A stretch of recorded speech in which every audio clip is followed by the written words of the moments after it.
A técnica de construção cordwood, ou construção com lenha, é muito antiga, mesmo que hoje possa parecer quase inovadora.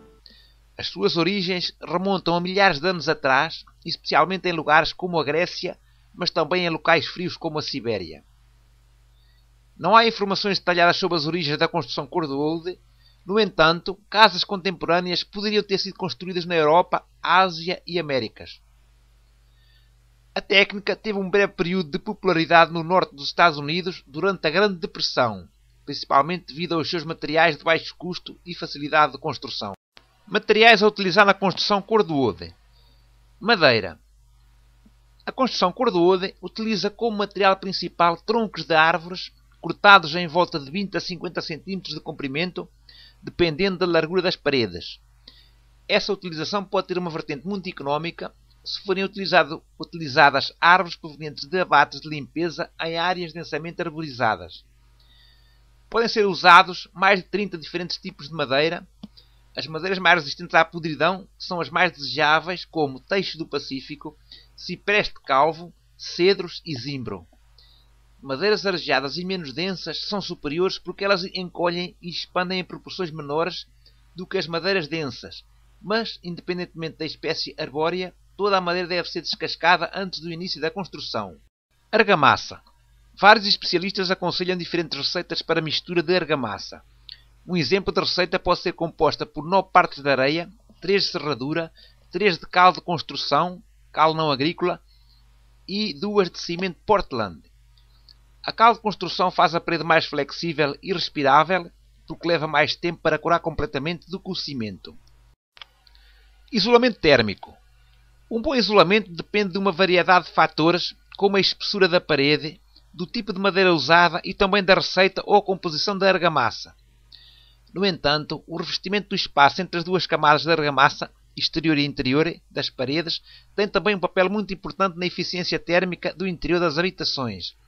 Os materiais a utilizar nesse revestimento podem ser muito diversos e, dependendo do poder de investimento do construtor, podem ser mais sofisticados, como a lã de vidro, vermiculita, poliuretano expandido ou, quando se pretender uma solução mais económica e mais ecológica, utilizar simplesmente serradura, jornais velhos ou mesmo palha. Custos. Uma casa cordwood pode ser construída com significativamente menos custo inicial do que uma casa de madeira padrão, de tamanho comparável, se o trabalho for feito principalmente pelo proprietário, com a ajuda de amigos e familiares. Se uma parede cordwood for construída com competência, ela não só vai exigir menos manutenção a longo prazo, mas também pode ser mais barata a sua construção. Se uma casa cordwood for mal construída e sem isolamento suficiente, os custos de aquecimento poderão tornar-se maiores do que numa casa tradicional.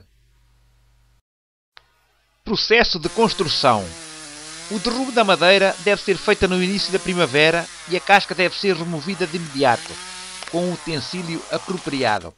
Nessa altura a seiva ainda está em execução e fornece uma camada de lubrificante entre a casca e a madeira, tornando a separação uma tarefa mais fácil do que se deixar esse trabalho para mais tarde, quando as duas camadas já estiverem bem ligadas entre si. Uma vez descascados, os troncos devem colocar-se para secar pelo menos durante 2 a 3 anos. É aconselhável que se coloquem à sombra para que a secagem ocorra mais lentamente, podendo evitar-se ou pelo menos minorar a incidência de rachaduras e torções nos troncos. É também importante que os troncos estejam bem secos para efetuar um corte mais perfeito e fiável quanto a medidas, pois, como é sabido, a madeira encolhe bastante durante a secagem. Após a secagem, os troncos devem ser serrados para o comprimento pretendido, largura das paredes. Os cortes devem ficar bem direitos, sendo de evitar a utilização de motosserra, pois essa ferramenta faz um corte muito grosso. Os troncos devem ficar exatamente todos com a mesma medida para que as paredes fiquem o mais perfeitas possível. Uma serra circular ou de fita podem ser utilizadas com vantagem sobre a motosserra, mas o mais importante mesmo será fazer os cortes bem direitos. Esta será também a altura para o construtor decidir se a casa é para fazer com os troncos inteiros na sua forma roliça, ou se pretende rachá-los ou cortá-los em 4, como se faz com a lenha para a lareira. As fundações feitas em concreto devem ficar acima do nível do solo em cerca de 30 a 50 cm e essa parte deve, para uma melhor aparência, ser revestida com pedra lascada. Para começar uma parede devem ser espalhadas 2 camadas de argamassa com cerca de 6 a 10 cm de largura em cima da fundação, uma de cada lado, com um espaço vazio ao centro, que depois será cheio com material isolante. Depois os toros vão sendo assentes de modo a que fiquem bem acomodados e sem grandes espaços entre si, para evitar o emprego de grandes quantidades de argamassa. Quanto menos espessas forem as juntas de argamassa, melhor será a aparência das paredes. Os troncos devem sobressair de 1 a 2 cm para fora da argamassa e as juntas devem ficar bem lisas e perfeitas, não só para um bom design da parede, mas também para um melhor isolamento e impermeabilidade da mesma. Uma casa cor-de-ude deve ter os beirais bem sobressaídos, de modo a manter as paredes secas e impedir o aparecimento de fungos. Se as extremidades são mantidas secas e bem arejadas, os troncos vão envelhecer sem problemas. Alguns proprietários têm revestido as suas extremidades com óleo de linhaça ou definem a parede de modo a que os troncos fiquem nivelados com argamassa para posterior impermeabilização. Com o tempo, é normal as juntas dilatarem ganhando fendas, mas estas podem ser corrigidas com uma calafetagem de manutenção. O método de construção cor-de-ude pode ser usado tanto para a construção de pequenas cabanas como de grandes edifícios, embora, na minha opinião pessoal, este tipo de construção deva estar mais indicado para a construção de pequenas vivendas de campo para serem utilizadas em períodos de férias e pequenas cabanas na floresta ou estruturas de apoio agrícola. A verdade é que também existem edifícios grandes e luxuosos construídos por este processo. Embora se possam utilizar diferentes tipos de árvores, não é aconselhável de modo nenhum a utilização de madeira já semi-apodrecida ou mesmo de árvores pouco resistentes ao apodrecimento. Também não me parece muito viável o uso de madeiras muito propensas a rachar e nestas inclui-se o eucalipto, que embora seja muito durável, tem essa tendência. No entanto, não se deve descartar liminarmente o seu uso devido a ser uma árvore muito abundante e de baixo custo. Por outro lado, o pinho e o chopo são árvores de baixa condutividade térmica e também muito abundantes, que poderão ser uma boa opção para construções cor-de-ude.